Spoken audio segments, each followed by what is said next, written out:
Right at it. Right at it. Oh, he's done it again. Just as he did at the John Deere for his first win.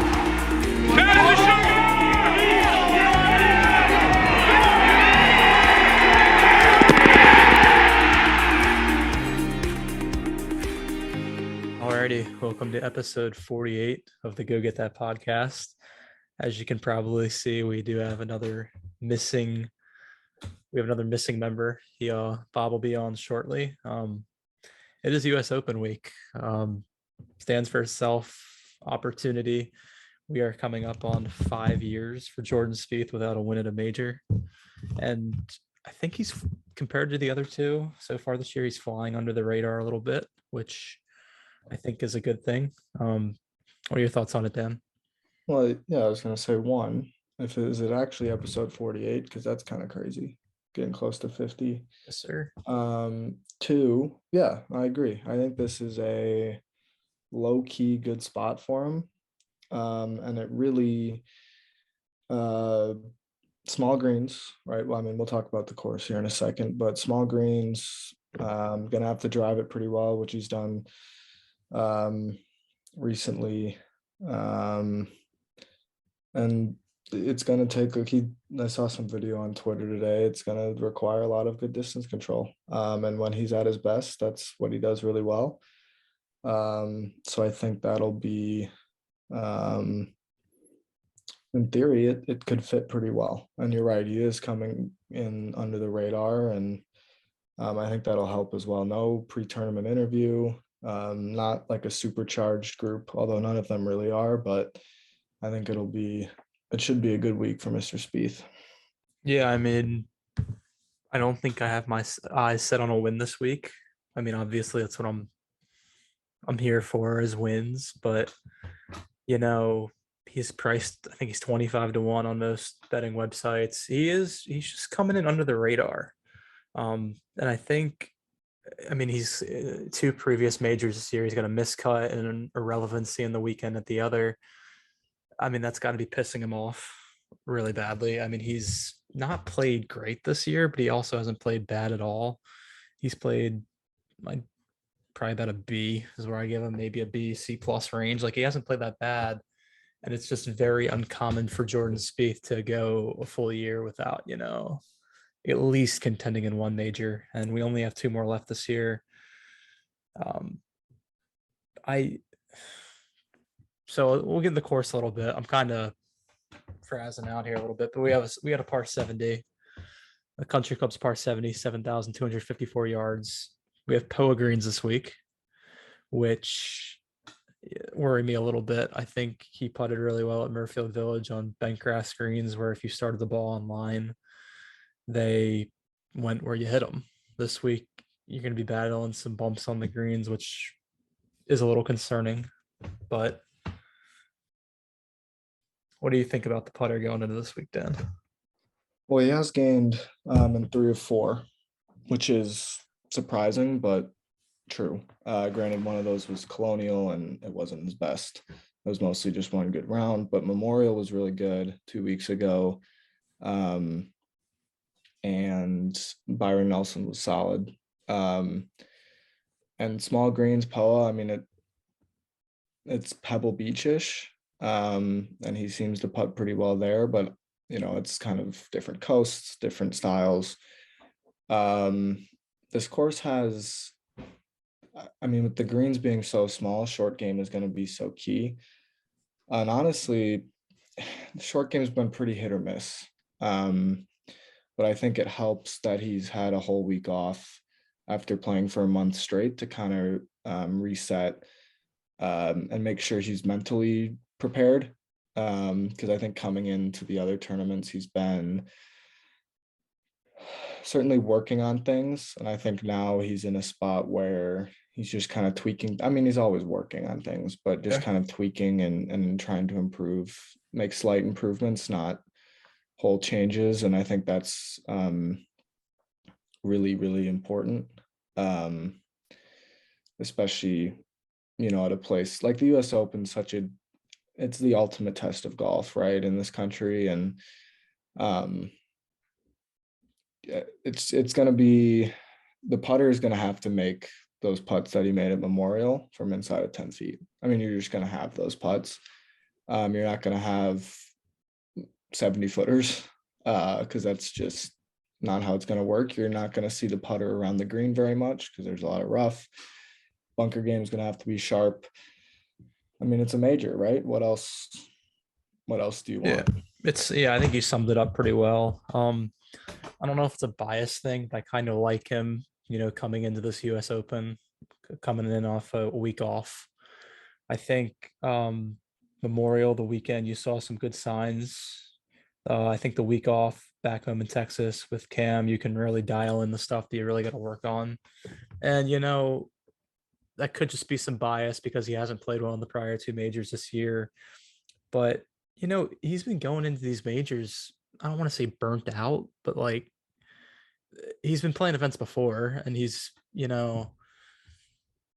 played well in the past coming into majors off of playing the week prior, and he's played well, coming in not having not played the week before, like the Open, perfect example. 2017 didn't play the week before. He went back to back with the Travelers in the Open. So we'll see. It doesn't look like he's changing his, warm up preparation week. We're recording this on Monday night. He didn't play any holes today. He'll play, looks like 9 on Tuesday, 9 on Wednesday. Cayman Sunday, which he hasn't had the luxury of doing for the past majors. Played, I assume, 9 yesterday.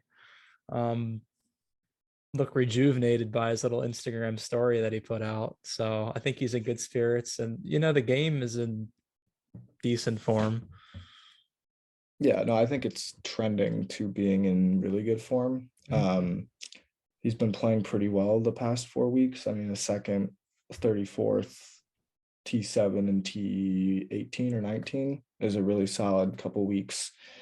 And like you said, he's starting to put it all together and at the right time. And he is kind of coming in under the radar. So I think that's of benefit. I think it's easy to kind of get caught up in a lot of the media distractions when you're the number one player in the world, when you're Rory or JT at the moment. With all the LIV stuff, Phil is obviously going through it. So for Jordan to be able to kind of hold down, his own ground, I think is key this week. Yeah, and I mean, we'll keep saying it. It's as simple as, you got to get off to a good start. I mean, we're 0 for 2 in majors this year and shooting good scores on Thursday.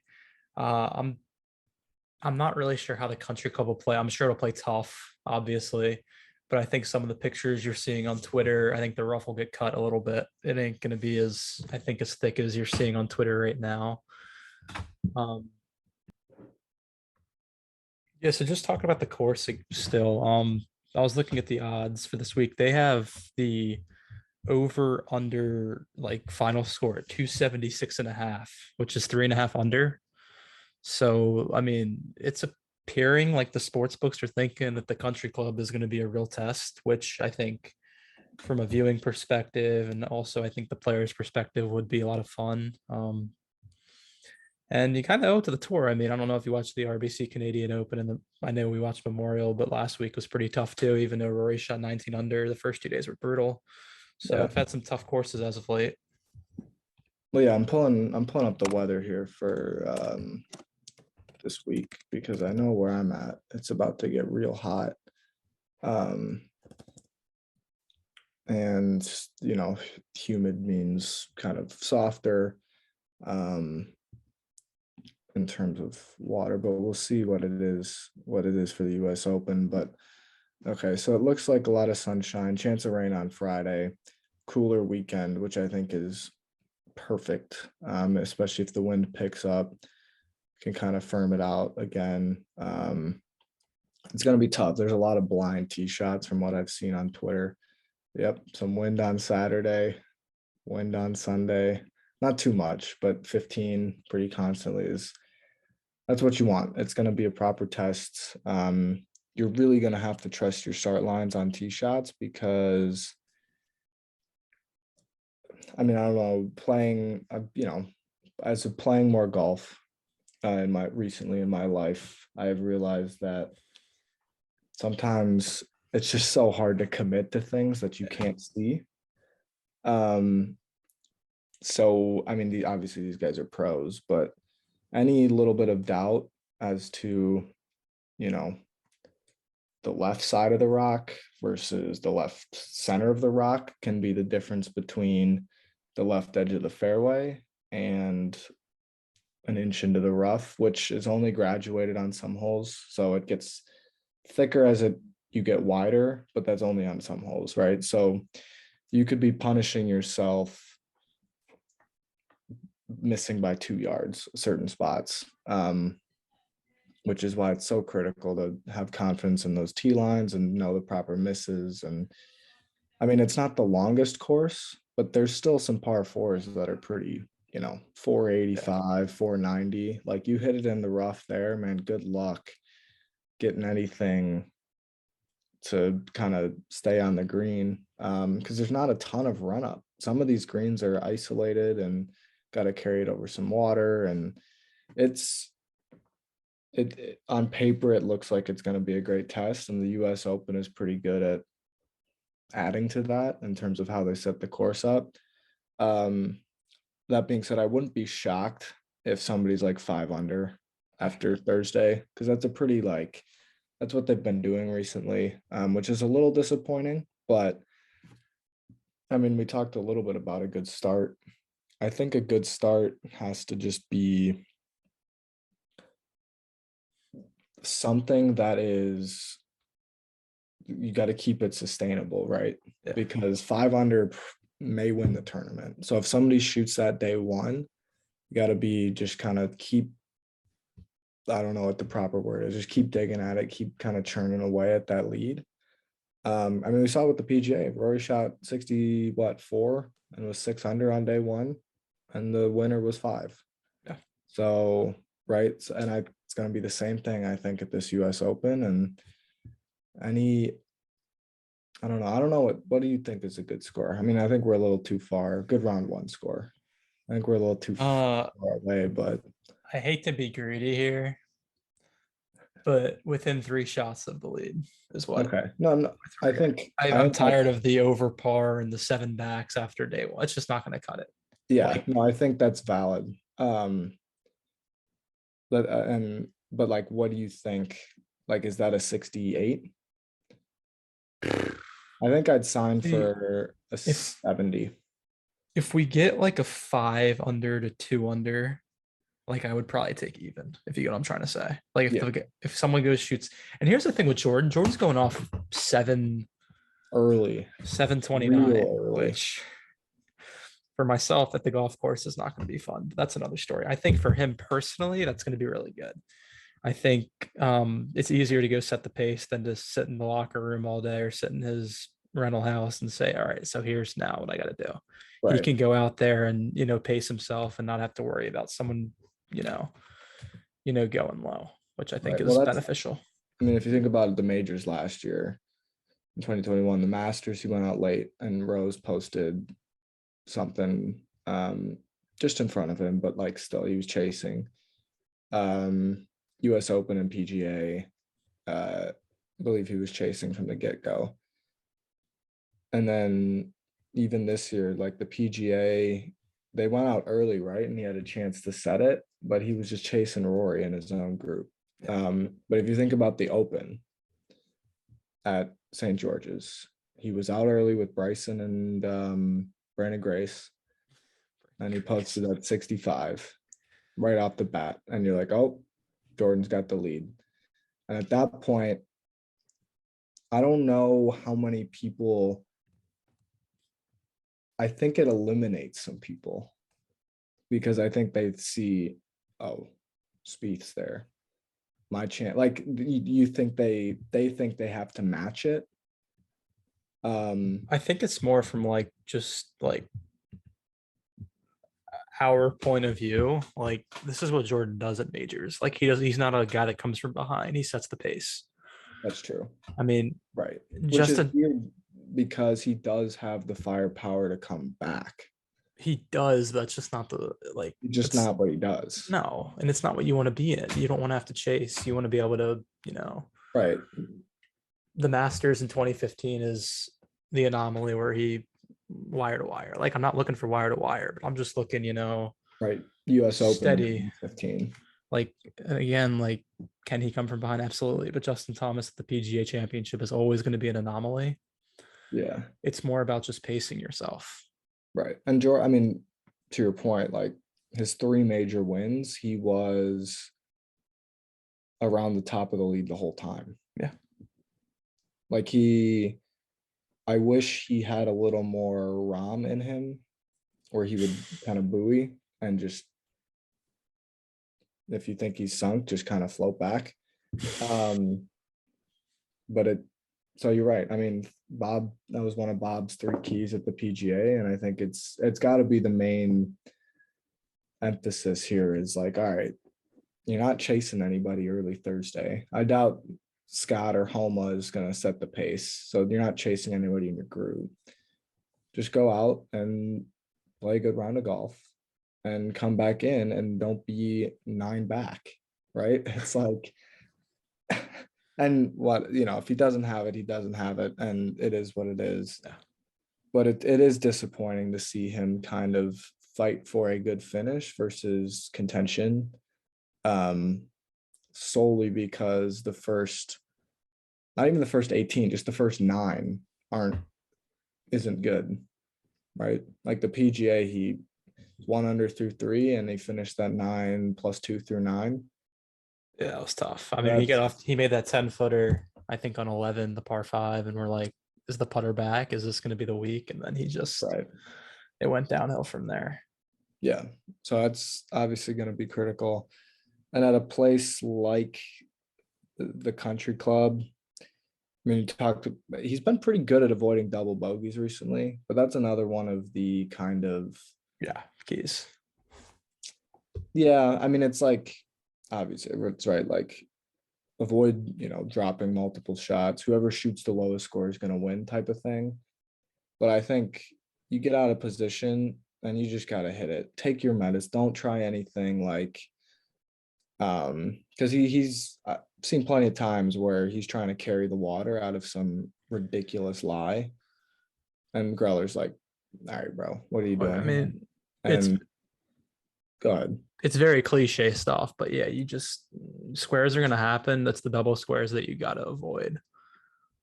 Yeah, triple squares, quadruple squares. Just looking, there's squares. 4 holes with water, so there's not a ton of water, but there's a few holes. Yeah, he'll find it though. I don't say that. Hopefully not, but no, I think it's kind of. I mean, he's been so good with the driver this year. I mean, this is the week where, like, I think it's a real weapon. Yeah, it's like the greens are so tiny, the rough will be thick enough to where you're coming into these small surfaces. I mean, if he's hitting fairways, there's no. I mean, he can putt average as long as he's hitting fairways, and you just fairways and greens. Especially if Vegas is predicting the winning score to be 3.5 under. I mean, exactly. Par on any hole is really not going to hurt you. Right. And I think I saw something else too, where it's like the past 6 champions have all been in the top like 5 or 10 or something in greens and regulation. And at a place at Pebble, when it was held there, Gary and Brooks were 1 and 2. Brooks was 1, Gary was 2, but they finished 1 and 2 and were clear by a couple of greens of everybody else. And that's just like, it makes sense, right? You got to give yourself birdie looks at places with small greens, because the longest putt you're going to have is what, like 40 feet. Yeah.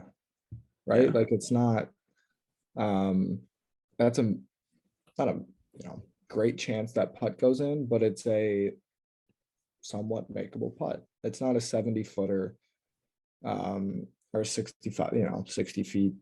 You don't have to deal with a bunch of like run-ups and fringe and all that stuff. It's just going to be there in front of you. And especially going off, I mean, we keep talking about this good start, but going off Thursday morning too, with the Poa greens, that'll probably grow a little bit differently in the afternoon, right? And it'll get bumpy and kind of tougher to putt. got to start off strong Thursday.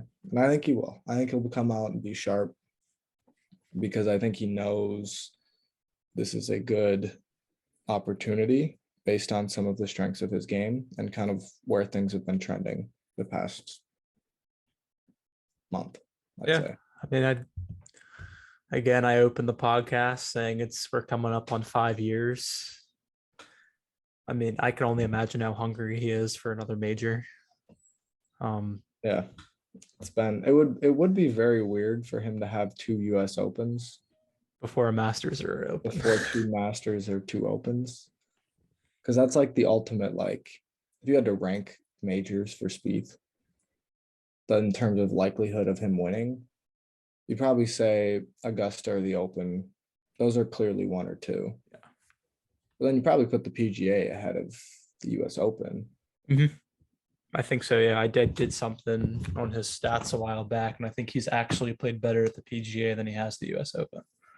Yeah, even though he's won. I mean, even with the win, he's been, besides the win, it's been pretty brutal. Right. Yeah, but I'm excited. This is going to be a great week. It's tough that tee times are already out. I mean, it's cool, but it's like, it makes me think that it's Tuesday instead of Monday. So now we have to wait a whole another 2 days until this thing gets going. And we're getting there though. I figure since we're just so everyone knows, Bob's not here. We haven't done our bets yet. Again, we're recording this on Monday. We'll get them out on our social media platforms by the time probably Wednesday. Just haven't had the time. Rushing a little bit. It's Monday night. I'm flying Tuesday, so I just haven't had the time, unfortunately. But we'll make sure we get those bets out to you. And just something else. I see someone popping in here. That is Mr. Bob. There's Bob. It is. Hey, Bob. Welcome aboard. And welcome to you. How are you? I'm doing well. I'm golfed out. I've been at the golf course since 6:30 this morning. There will be a lot of that this week. We had the caddy for my friend this morning in Mass Am and at a golf fundraiser that me and my buddy were doing in the afternoon. So I'm tired. Not even sure I'll be able to stay up for the game tonight because I'm gonna need to get some rest for don't worry, Curry will cook. We'll see about that. So what have you guys touched on so far?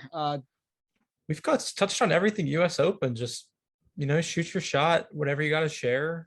Dan, did you check did you see the message I sent in the group chat about Elyse? I did. Yes. So we're obviously recording this on Monday. Jordan, you are flying. When are you flying out, Jordan? Less than 12 hours. Wow. What's the time? 8:05. That's like a 4:00 wake up. Maybe not that late. I only live half an hour. Oh, well, to be fair, I see it's always a 1 hour drive to Logan for all of my flights. That makes it brutal. But it's a slower airport. If you want my first US Open take, what a brutal Thursday tee time for us. That'll be an early call. That'll be an early wake up call for sure. But yeah, so we'll just add in because we'll obviously post this Wednesday, but we'll just add in the Elyse segment after with all the bets. Jordan won't be on that Zoom, but me and Dan will cover that because Jordan is obviously flying out. He's not bringing his podcast stuff, but obviously if Jordan's in contention, we can still do. I'll be here. We can still do stuff. It might not be the perfect audio, but who cares? You can hear our beautiful voices, which is really all that matters. Yeah. So yeah, I'm going Wednesday through Sunday. I'm pumped. This course looks sick. I played with someone. I caddied in the same group as someone who played in the Mass Am back in Brookline in 2019. And said he was looking at the layout for this course. It is nothing like any tournament they've ever set up here. Different holes, different way they designed it. Because a lot of times in the past, they haven't grown out the rough because they didn't need to. I feel like growing out the rough is just kind of an added thing, but we haven't seen any place of this difficulty I mean, obviously Pebble is a little bit smaller, but Pebble's not hard. With greens, Very these true. size, with greens these size. So I think it's going to be sick because we've gone through Winged Foot's going to be a 3-over winner. Like long rough just doesn't do it for the players anymore in terms of creating really difficult winning scores. I think small greens with long rough around the greens could be what does it. Especially with long rough in the fairways, off the fairways. You can't just gouge out an 8-iron and let it run up to the green. You're going to have a lot of forced carries to get to the green.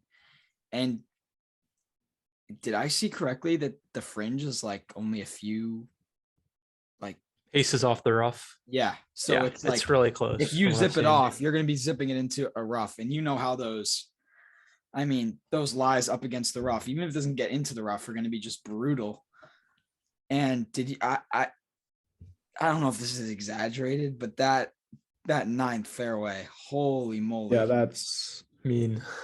if you guys haven't seen the video, it's on Twitter. Just look up 9th fairway US Open pretty much.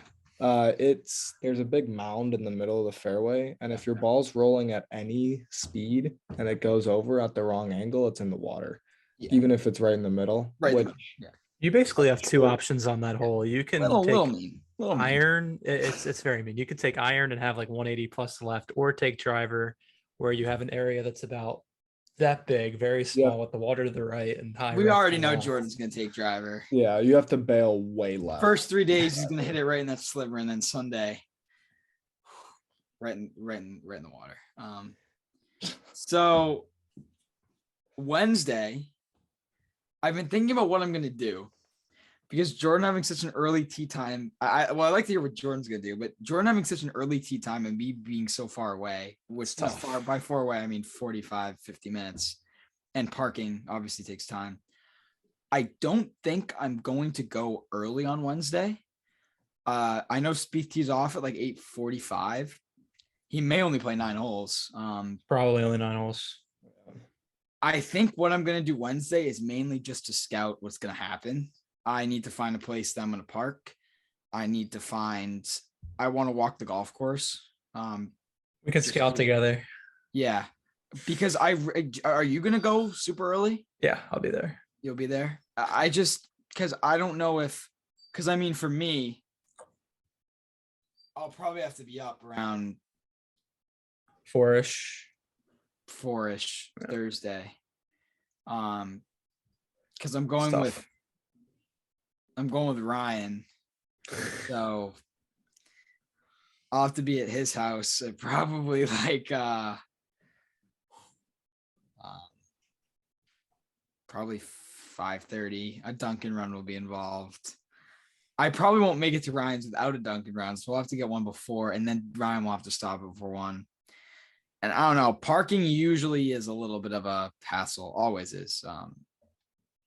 Travelers is actually the best parking experience I've ever had because it's right off. There's a street with houses that you can park at, and there's like a back gate that no one goes in right on that street. Those are the hacks. Yeah. But like, that's what I'm going to be doing Wednesday. I'm going to be searching for like something like that, hopefully. But it's going to,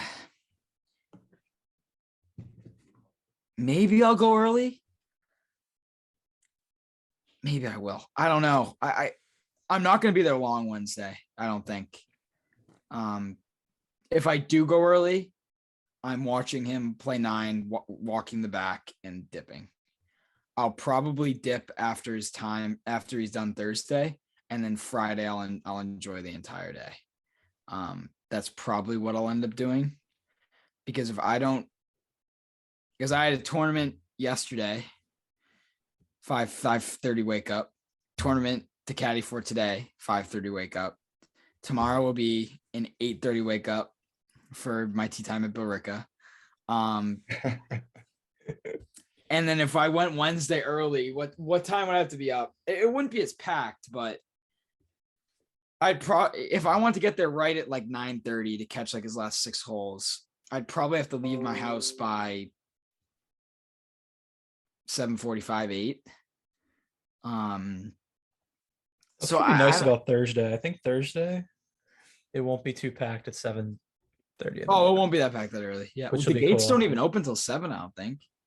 That's ridiculous. I actually have been searching for the gate times. They don't open until after the first tee shots. Well, that was the Travelers. They never and I haven't been able to find the US Open gate times. I'm gonna have to try and see if I can find them. yeah, I'm gonna be pissed if they don't it's- if they don't open the gates before Fran Quinn tees off, that they're losing revenue. Did you see they snubbed him with the 6:45? Yeah, that's brutal. That's brutal. Especially for something, when you start getting up there, I mean, those hours tough. are tough. Yeah. It's the toughest test in golf, man. I'm sure he's gonna live this up. He led. I just recently I knew he led Pinehurst, but so he led 2 US Opens before the cut, 22 years apart. Wow. He led the 2014 at Pinehurst before Keimer teed off, and he led the 1992 US Open at Pebble Beach on Friday. And now he's playing in the 2020. Now he's playing in 2022. That's 30 years. 30 years in between his first and last US Open start. I think he's only played in like 4. Hopefully he birdies the first and he'll have a lead in the third. Oh. I don't think they count that though. Like he No, led no. like Franklin posted a 68. Like I don't think they counted like a That's 6. insane. The 68 at Pinehurst was I think it was the second best score of the day besides Keimer's Yeah. 65. That's unreal. What do you Um, think based on what you've seen? I know Wednesday you'll probably have a better idea, but what do you think it's gonna be? Because The Jordan winning score? and I were thinking the way it's gone recently, somebody might get like a 65 on Thursday, but then I don't think it gets higher. It gets lower than that. Oh, I was talking to the guy who was playing today. If this course gets windy, it could be an over par winner. It could also be 7, 8 under. It could go really anywhere. Honestly, 7, 8 under as the low score is like that's pretty darn good. I It think could go. It's It would have to take a Keimer like performance for like the middle of the pack, like the top of the pack is not going to be any lower than 7 or 8. I don't think. That's Could good. someone go ridiculous and shoot 11 under and then second place is like 6? Yeah, but Yeah. that always can happen. That's good. I like that. It's supposed to. The wind is supposed to blow a bit on the weekend. Yeah, I I haven't 15 to 15. I haven't looked at anything yet. I haven't watched Phil's presser. I cannot wait to watch Phil's presser. Enjoy. Yeah, that was. It's got to be. I Good can only content. imagine. The only thing I saw from his presser was Phil Mickelson tracker tweeting, "Oh, nice. Now they're asking him about 9/11," and that's when I know that the questions are just going to be absurd. So I'm looking forward to watching that because that will be very entertaining. If Jordan can't win this week, well, he's not winning because Franklin's winning. But I think it would be insane to see a Live Tour player win Yeah. just to see what happened. Do I want to see it? Not really, because I don't really like anyone on the Live Tour right now. Besides Bryson, I guess. I'd be fine with a Bryson win, but like DJ winning would be Mickelson winning would be sick. That would be unbelievable. I think DJ might miss the cut. If you could sign me up for a Mickelson win right now, I'd take it. Yeah. I think you all would too. The drama would be insane. I don't know if I'd want Phil to win. He'd win the slam too. I think. See, that's the thing is like. And that would be like the second storyline. Yeah. The other thing is though, like, we can have Fran Quinn can win the week without winning the tournament. You know what I'm saying? So he can win, and Spieth can win, and it can be a great week, just in 2 different wins. 2 different ways. I mean, a Spieth winning this week and then going into St. Andrews And and the Masters in April, and, Masters on Easter Sunday. I mean, yeah. 3 in a row would not be out of the And then question. going for the PGA for the holding all 4 and the career The slam. Spieth Slam gets us to 8. 7. Yeah, 7 wolves. Man. All right, we're dreaming too much right now. I did have one more thought. Oh yeah, Travelers. I know next week, but That's tough. I I don't. don't know if I don't think he's playing. I'm gonna say Well, he that. tweeted about it, but things have changed. He tweeted. Didn't he say like he'd run a contest during Yeah, Memorial it's for too, and like FanDuel. never ran Yeah, anything? Yeah. yeah. I hope But he still plays. we'll It's get starting into to feel that. like Arnold Palmer though. Yeah, we'll get into that at some point. I still feel like it's still going to be a stop in the future. Yeah. But I just think that this year, some other stuff's come up. I'm just gonna that. I don't know. Alrighty. Yeah, I think Yeah. that's a good way to put it. Yeah, so I know we were a little scrambling in this first part here, but Bob and I'll have Elyse on shortly. I'll make sure to you submit guys. my bets to you guys so Elise can roast me as well. Perfect. I don't know. Was she roasting you last time? He actually liked a couple of my plays. I think I did Oh, really? decent over PGA. Man, Elyse doesn't miss though on the bets. I tell you what. You're So, also in last again, Dan. Sorry about that. well, yeah, I hit one. Yeah, I'll figure it out. Matt Maybe. Fitzpatrick. Actually, I did what Bob did freaking 2 weeks ago. He cashed a Rom top Of course 10. I did. I'm always cashing. Well, yeah, you're over 1,000 up, but Oh, jeez. Hold on. Are you guys ending the episode already? I need to think. What did you guys talk about? I need to give my takes or whatever you guys are talking about. Just rapid fire. horse Spieth's chances. Oh, I'll touch on that. What do you need, or what do you think on Thursday? What What would you score do sign you for? want? Okay. I know it's a little early, but we said 70. I don't know if I said 70. You'd sign for 70. I'd love something under par just because I don't see him with the way he's playing right now. I don't see him coming back from behind from that far. Yeah, that's what I said. But I also, the past 19 billion majors, he's shot himself out of it in the first round, except for this one, which is just so annoying. Yep. So I don't know. I don't want him to miss the cut. Miss cut would be brutal. Giving that I'm going. I don't think he'll miss the cut. I don't either. I think this course gives him a good chance to win, honestly. I just don't see it this week. Forms, again, to win a US Open, you need the luck on your side and you need to be super sharp. I don't see either of those things for him right now. Yeah. It's just one of those. I think he'll have a good week. I think he'll somewhere in the tied for 20th, something like that. Would be where I'd guess. I like his chances. Like, I think he's got a good chance. I just don't think it's sharp enough right now to win. You've got to be so sharp to win at the US Open or the PGA for that matter. You can get away with a lot of creativity at Augusta and the Open. You just have to be super sharp at the other two. Yeah. We saw that at Southern Hills and it killed him.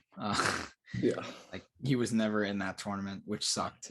But he hasn't really been in the PGA much. No. Ever. It was funny though. Jordan and I were talking about, because like I think we all think he's got a chance this week in theory, and we were just talking about how he could end up with 2 US Opens before 2 of any other major, and just how whack that is to think about, because you just don't think Spieth winning US Opens when you think Spieth, right? So it's like, Yeah. that would be a crazy week. I'm trying to think what else. This we venue felt fits him better than Torrey did, than Wingfoot did. Oh yeah. Then Then really some any stuff venue. going for him. Probably, I guess probably since Pebble, but even before then, since Chambers Bay, right? Like I think those are the 3 Yep. kind of US Open courses that he actually has a chance. So Do we think Mr. Hybrid's in the bag this week? I hope not. I want to see Mr. Iron. Although I Mr. will say Driving when Iron he is pulled out pretty. Mr. Iron at Colonial, he did not look very comfortable with Mr. Iron. Can't get worse than Mr. Hybrid. But Mr. Hybrid was really bad into the par five last week. Block, or at Memorial. Memorial. Slice. Yeah, so he's had some time to work. And we'll see. I would bet Mr. Irons in the bag for a hole like number 9. Yeah. This by the way, this course is gonna be some like we're gonna have to see some sick shots hit. Yeah. Like into that elevated green with the 40-yard false front. Like that's gonna be insane. Like I'm so looking forward. I feel like this is gonna be such a good major to attend in person because it's so bunched. Like it was meant to have major championship golf played on it, which is what I think is really cool. And the fact that they've created other like the fact that they've created holes for the tournament, I love it. And I'll say another thing, like the US, we always think it's gonna play hard and then the USG finds a way. Could that happen this year? It could. Like Yeah. Well, that's but what again, I was wondering. you can only do so much at this golf course because you can't widen the greens. Right.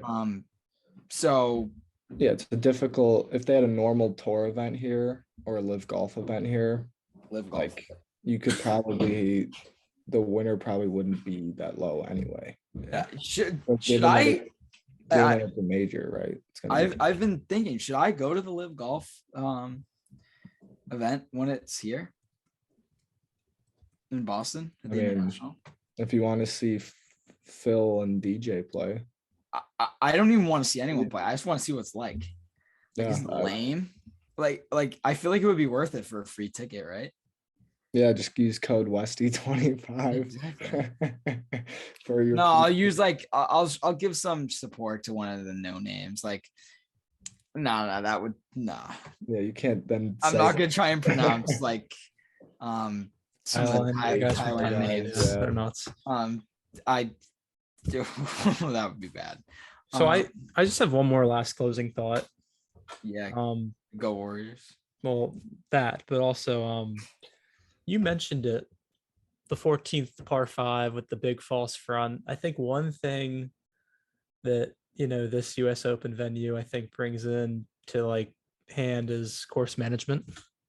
And his course management as of late I think has been decent. I don't think it's been horrible. Been better. It's been okay. I think getting in Sunday hasn't been able to do that because he's been playing before every single major. I think getting in Sunday, it wouldn't shock me if he plays really well this week if he attributes it to coming in Sunday to get a little extra, check on it. But we'll see. Yeah. What do I know? Yeah, I ever since the Masters when I mentioned that I wasn't good, it was really good at RBC and it's been good since. So I think one of those things where he was forcing it and now he's found a little bit of game, and Greller hopefully is feeling fresh after a week off, and he's gonna have to, if Spieth's in contention, he's gonna have to make some ballsy, like, you are not hitting that club or we are doing this. I don't think he will, to be honest. He's gonna have to. But he won't, I don't think. Will Jordan actually like end up doing that? Probably not. But Greller will have to say something like that, I think. But we'll see. If we get to that point, that would be awesome. That 13th hole is so sick, by the way. A lot of the holes are sick. 13 is that the 13 is that par 4, dog leg left. The first green is the fairway over the water with the overhanging tree that if you hit the tree, it's going to come straight down in the water. That is one of the coolest designs. I wish they'd make that like a normal hole. That's so sick. Warriors, not bad. Start 4-2. Oh man. Want to wrap it up here? I'm gonna need to get to bed. But yeah. Yeah. I'll give more of my takes on the rest of the field when it will just kind of funnel in with what we're talking about with Elyse. But yeah. Sorry I couldn't hop on for the amazing Right. session at the start. But Yeah, Life happens. Jordan, try to safe get Jordan's travels. thoughts, yeah. Thank you. Safe Look travels. I'll and then Wednesday I'll see you. So Yes, that'll be sir. sick. We'll Alrighty. discuss the course. Yes, sir. Alrighty. All right, peace. See you guys in part 2. guys, yeah. Part 2, yeah, right. Part 2, yeah. Take care. Alrighty, this is part 2. It's just me today with our favorite golf bettor, Elyse. It's a little weird doing an episode all by myself, but we have a nice little guest here. So I know it's not live. We obviously had people ask some questions in the live pod, but we'll get back to live episodes for the future majors for sure. Just because Jordan's traveling, we weren't able to do a live. I'm sure me and Jordan will both be there tomorrow, so we'll have some great content. And well, actually, that's today because we're recording this Tuesday, but this will be up tomorrow. So the live was a lot of fun. yeah, I the will live say, was a lot of fun. So Elyse, welcome again. I guess we just start off with what your favorite play is, and I'll touch on where I need to because I have a few questions. Yeah. So my favorite play probably is Sung J Im at 65 to 1. Really? I bet that early, even before I saw Dave Tyndall's article, which rated him #1 in terms of fitting the trends. It's a popular trends article that he has. Yeah. And he's number 1 in bogey avoidance, which has always been a key stat for the US Open. He is like rating out really high on other models. He rated out highly on Andy Lack's model. He rated highly out on dollars game betting model. So he's just been really solid tee degree, and I think the betting market has him a little bit under the radar because he had to miss the PGA Championship because he had COVID. So he's like, people have forgotten, or the draft makers have forgotten about him. Some of the more sharp golf bettors haven't though. So he's been a really popular pick. But in terms of DraftKings pricing, he's only like 7,600, which is really low, and his odds are like 65 to 1. I mean, that's really good odds. Yeah. Like Max Homa's probably also just because the number I got on Max is so good. 80 to 1 is like, someone got 100 to 1, which is even like crazier that was out there. I also have him like 200 to 1, I think, or maybe like 120 to 1 for the British, for the Open. I got that really early too. Basically, I made the Homa bets during Wells Fargo before he won. So that's what helped me get these really amazing numbers. And Homa's just so good on hard courses. I mean, he's kind of like Will Zalatoris in that way. He constantly shows up on those tough tests. Like Wells Fargo was -8 was the winner. It was like those par 5s played really tough too. But yeah, Max Homa, I love Max Homa this week. My favorite play this week is Cam Young.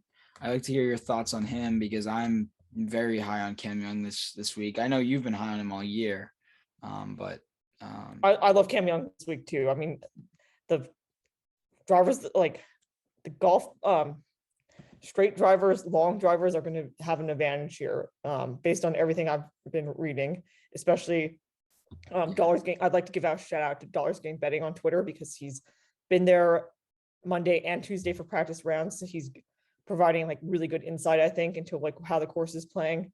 And a longer driver like Cam Young is going to be able to take advantage of a hole like hole 5, for instance, where he said like it's smarter to try to go as close to the green as possible rather than lay up on that hole, so you can get like an easy birdie opportunity. And there's a couple other holes apparently like that as well. So the longer drivers are going to have an advantage here for sure.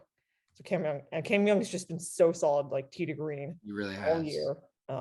His one knock, as a lot of people on my list, is putting. But I think he can turn it on for 1 week.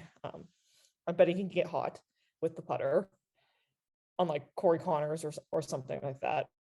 Because Connors like almost never gets hot with the putter. True. There are bad putters that can get hot, like Will Zalatoris, And I think Cam can same thing. And good postal. So it's not like he can just fire a flag and he's just like missing a bunch of putts.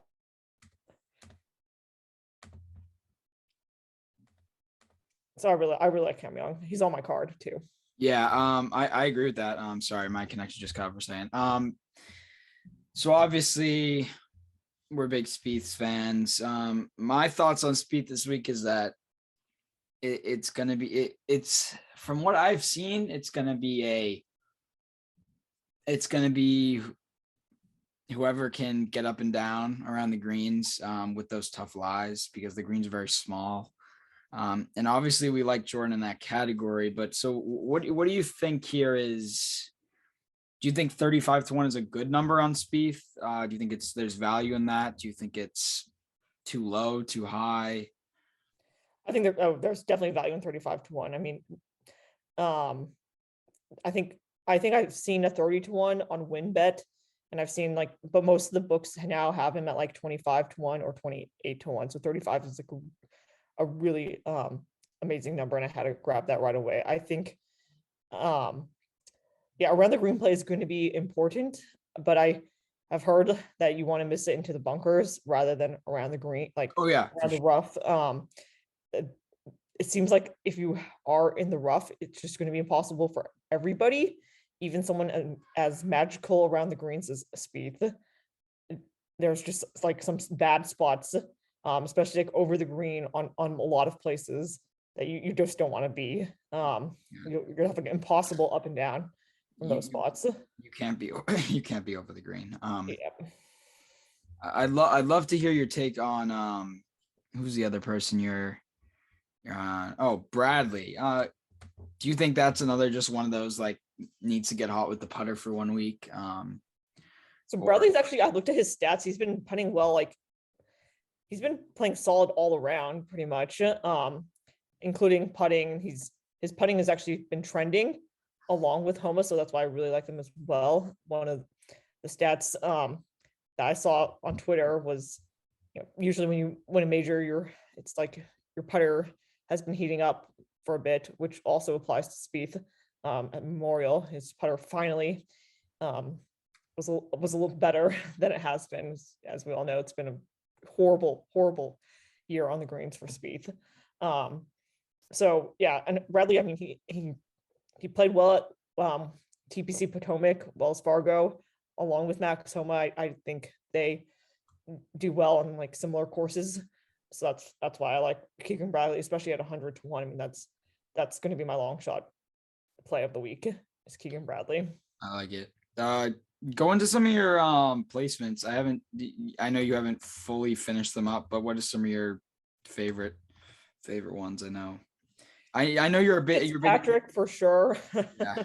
I was going to pick Fitzpatrick outright this week, but he just has an inability to win. I mean, yeah, I watched him at last week and it was like got in the lead and then he immediately bogeyed 2 holes in a row. So he just, there was no reason why he shouldn't have been like in contention at the end.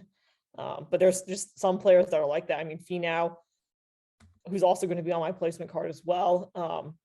Xander and Fitzpatrick, it seems like they're a better placement bet than they are an outright bet, because they just don't close the door very often, if at all. I mean, Finau has one PGA Tour win. Fitzpatrick doesn't have any PGA Tour wins, and Xander has closed the door, but only on limited field, but mostly on limited fields. So where there hasn't been like a cut, for instance. Yeah, so I like all 3 of them as placement bets. I do not like them outright, because I think that's just, you're just wasting coin for someone that you're hoping is going to like finally get the win. I'm a little bit like that with Will Zalatoris, but I've bet him so much at this point that I can't miss a Will Zalatoris week. Like I almost missed it at PGA, but I bet him live because I couldn't miss a Will Zalatoris week. Yeah. I know that you're a big which I've actually learned is a very profitable way to bet. But you're big into like picking off those like long shots that you think will play well and taking them top 40. I know that that's a really good way to profit. What are some of the good top 40 plays for this week? Because I know, and I know that you used to really take advantage of the Cam Young top 40s before his numbers started to go low. I had to move him up to the top 20 category. Exactly. So, yeah, just because the numbers are like minus like 210, a lot of times for top 40, it's like getting equivalent of, Justin Thomas or Rory McIlroy, who are like minus 360. I do have a parlay, a fun parlay. Oh, the top 40, yeah, of the like really, heavier favorites. It paid off at Memorial. We had a huge parlay of like 6 people and all of them hit. Although Lowry was actually making it a bit of sweat at the end. But so top 40 plays, I really like Mito Pereira. I mean, I don't like him to win this week, especially coming off of that like really disappointment at the PGA. But I do again like him for a top 40. I like Keegan Bradley for a top 40. He's also in my outright card. I like Aaron Wise. I like Luke List as well. Yeah, Luke List is plus 210, so that's really great. Luke List is plus 210. Yep. Wow. And I think he'll do well because he's a long driver. He isn't going to get the putts to get it done, I think. Yeah, that's usually how it goes for him anyways. But yeah, that makes sense. What was the other? I know you like JT this week, but that's pretty self-explanatory. Zalatoris, yeah, I mean you're a Zalatoris fan, but I know that Zalatoris is he's kind of a big time player. Like he loves to show up in the majors. He hasn't quite got it done yet, but I know that you love. I just want to hear again, basically the same question as Spieth. What's a good number on him? Because I know everyone's gonna like him this week, but where's the value at for him? I know 35-1 is what you got, but I don't. I think 35-1 is like what you should play him at, or 30-1. I would hesitate to play Zalatoris in the 20s just because he hasn't won before. I mean, Spieth, right. I would play in the 20s, but Spieth has won so much more than Zalatoris. Yeah, so I had stopped betting Zalatoris outright for a little bit just because his numbers were in the 20s, and I just think that's too low compared to like what I was getting him at like last year, for instance. He's become a really popular name. Everybody like seems to bet him because they don't want to miss out on Zalatoris week. Right. So he's just really popular, and yeah, I DraftKings said 35-1. I was like, okay, that's a way better number than I thought I was going to get, because I thought he was going to be in like 28-1 or something. And I'm just not willing to bet Zalatoris in the 20s at this point. No, that makes sense. But he has a really good major resume. I mean, I looked it up. He has 5 top 10 for 5 majors in 8 that he's played in, and one of them he had to withdraw because he hurt his back at the last year's Open. So he really shows up. Yeah. I mean, that's basically all of your plays for outrights. Give me some first round leaders. Those are kind of fun. When I first met you, you never liked to do first round leaders. You were too unpredictable, but then you started to get into them. I think that FRL top 5s are what really got you into them, because those were a little bit easier to predict. But obviously anyone can shoot 62 and get a first round leader, which is usually why it's more unpredictable. But so who do you like? Who are some of your hot starters for the week? So yeah, I didn't like first round leader at first because I did think it was too unpredictable, but actually now, betting on it for a while, it's actually a little bit predictable. They're the same players, like show up again and again and again and again every week. So it's like you can kind of just pick the Cam Youngs, you can pick Harold Varner, you can pick Sebastian Munoz, You can Johnny Vegas. Yep, Johnny Vegas. Yep, exactly. All of those, like, they're just every single time they seem to be like near the lead or at the lead at the end of the first round. So I mean, I'm definitely going to go back to my usual suspects, along with some other plays like probably um, and Keegan Bradley. Keegan Bradley also is one that has been really good on Thursdays as well. So, Neiman's been really good Thursdays. Young's been a phenomenal on Thursday. I remember one live bet I had on him. It was like, he was just like flushing it. Like everything was still less than 10 feet. And I was like, okay. And this was really early in the round. It was only like 3 holes in on. So I still got like really good odds. And I live bet him. And that was great. Same thing with like, there are a couple of times when if I don't have someone on my first round leader card, but I have them, in my outright card, or I like have them in my placement card, and I just like take a look at the app and see how they're doing.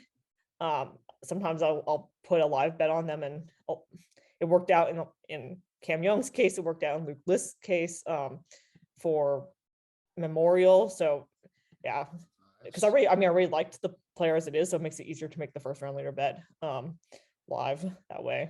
And that way I still get like huge odds, maybe not as course as good as I would have if I had bet them before the tournament, but still really good. You went on a crazy stretch earlier in the year, which kind of like ended at it kind of ended at the Players, where you were hitting like a live FRL or second round leader every week. Yeah. Like I think Sam Burns kind of ended that, because after the Players, it got into like the match play, which kind of killed your momentum because there's no first round leader there. Right. But you went on a stretch where you were just hitting a new one every week, which it was crazy. But yeah, you're so good at those. You're good at everything basically that you do.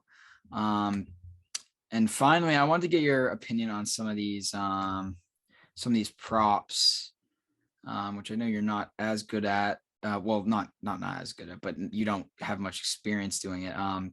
But so do you like a lot of people? Because a lot of the like players like Thomas, Cam Smith, all of their over unders on strokes are set around 68. Do you like all those to go over? Like, do you think that it's going to be a very high scoring first round? Or do you think it's going to be a low scoring first round? It will get harder as the week progresses. From everything I've read, and I looked at the weather too, it looks like it's going to be like 15 to 25 mile per hour winds. Yep. All week. It seems already like kind of baked out.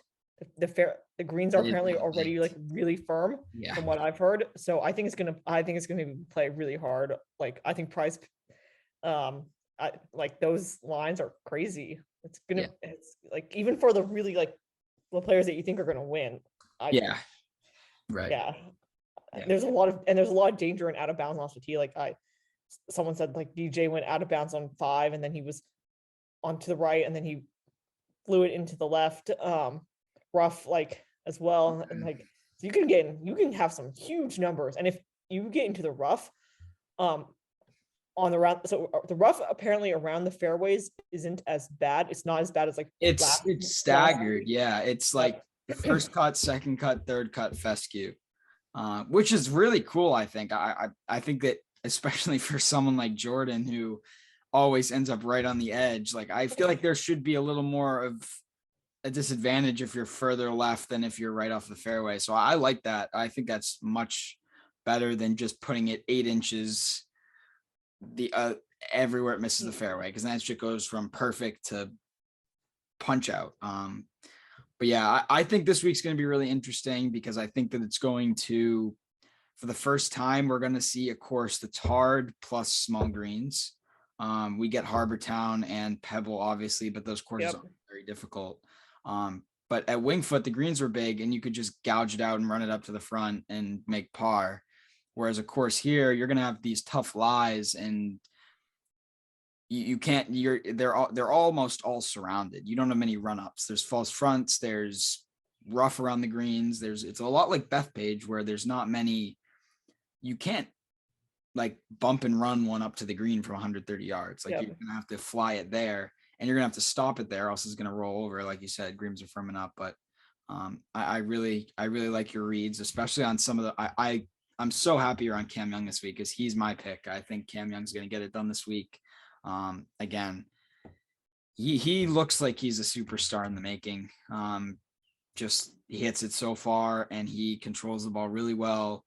If you can just figure out that putter, which is kind of what Zalatoris is going through, if you can just figure out the putter, but all of these reads are pretty good. And Cam Young isn't as bad of a putter as like Zalatoris. I mean, Or Elyse. he's part of he's part of Team No Putt, but he's not like their level. There's I agree. There's bad and there's really bad. Like Luke List, if you look at his stats, are like, I know Spieth has been really bad, but Luke List has been apparently like double digits worse than Spieth in putting. Yeah, and Which is that's horrible. what makes a really good player is someone you. Not everyone's going to be Jordan Spieth 2015 on the greens, Yep. but you look at people like Cam Smith, John Rahm. Obviously, a lot of their tournaments are because of putting, but you also look at the players like Colin Morikawa, who are just so good at everything else that even though they're bad putters, they're not that bad. They're Right. just not, it's just not up to the rest of their game. But it makes it when someone like Colin Morikawa gets hot with the putter, they're almost unbeatable, which is what Spieth ran into at the Open. And I think that's exactly basically how Cam Young runs. But yeah, I think that's a perfect, I think that's a perfect read. Cam Young is really just a hot putter away from making a lot of noise. Cam Young also at the PGA made a lot of sloppy mistakes that I don't think he'll make again. Having the experience that he has. You know who else is a hot putter away? Who? Jordan. He is. Yes, he is. I've heard that he is striping it this week. It'll be interesting because I know practice runs don't matter, but I'm gonna go early tomorrow because I really want to see what he does, and then I'll leave early because I don't want to be too tired. But it'll be interesting to see up close. I think the 7-wood could be huge. That would be nice because we know the hybrid's a disaster. But yeah, I think everything you basically said is perfect. I'm sure we'll have you back on for the Open. And yeah, I appreciate you coming on. Yep. I appreciate being invited. Yeah, This is fun. always. So make sure to follow her, ES Golf Bets, on Twitter. She posts all her plays every week. The outrights are posted, I believe, and she'll be posting her placements and FRLs later in the week. Yep. So yeah, follow her, nonstop cash counter. If you're tailing her picks, she loves to odd shop too. So she'll tell you where the best odds are if there's like a crazy number somewhere. If you're in a state that has almost all the books like she does. There is a Will Zalatoris top 5 plus 500 boosted on Caesars, which I'm very strongly considering. That's a really good bet. Top 5 plus 500. Yes. That's pretty good. Yeah. What's Cam? What's not Will Zalatoris? What's Justin Thomas top 5 right now? Ooh.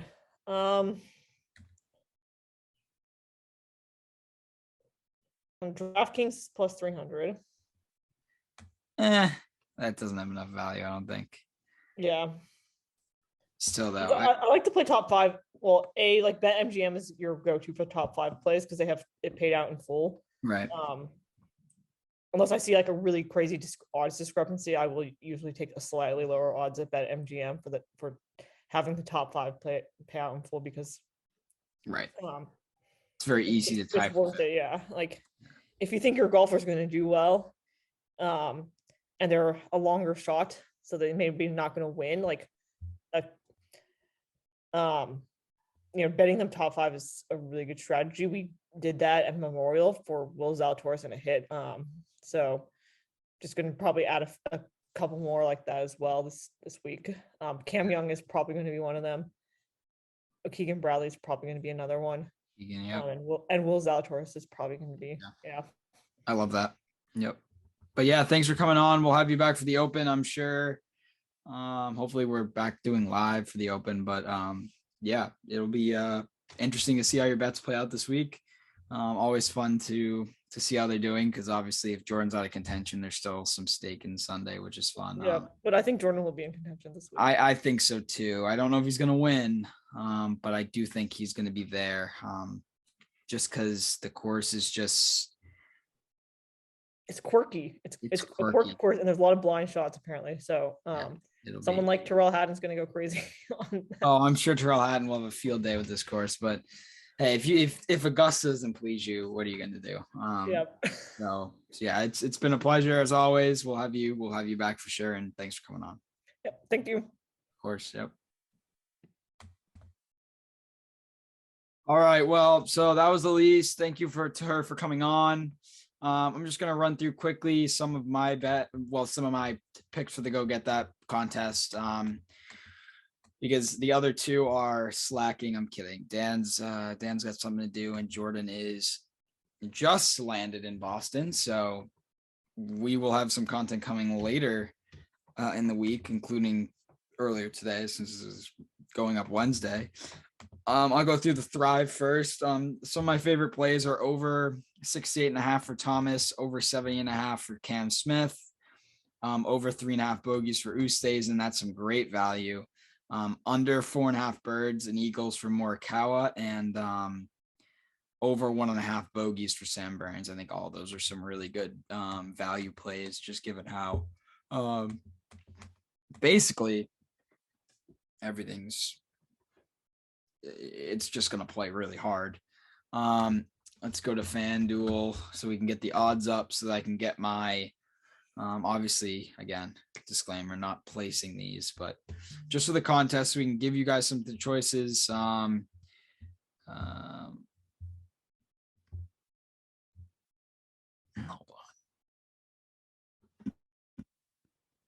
All right. Just some choices here. I'm going to go with Cam Young. I already said Cam Young's my guy. Cam Young's my guy this week. 65-1. Give me all the Cam Young. So yeah, Cam Young 65-1 is my bet for the week. I'm going to go with Matt Fitzpatrick over Sam Burns as a tournament matchup. And then my placement is going to be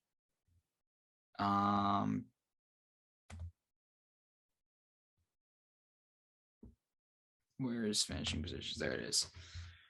My placement is going to be Matt Fitzpatrick plus 190 to top. Actually, no, I'm going to go top 20 and nuke it. Matt Fitzpatrick plus 100. I'm going to put 80 on that. No, 70 on that. 20 on the matchup and 10 on the 65-1 for Cam Smith, if Cam Young. So those are my picks for the week. Next week, Travelers, hopefully he plays. He might not, but we'll be back with all the other stuff. So yeah, thanks for listening to this episode. We'll be giving you guys live content all week, and yeah, peace.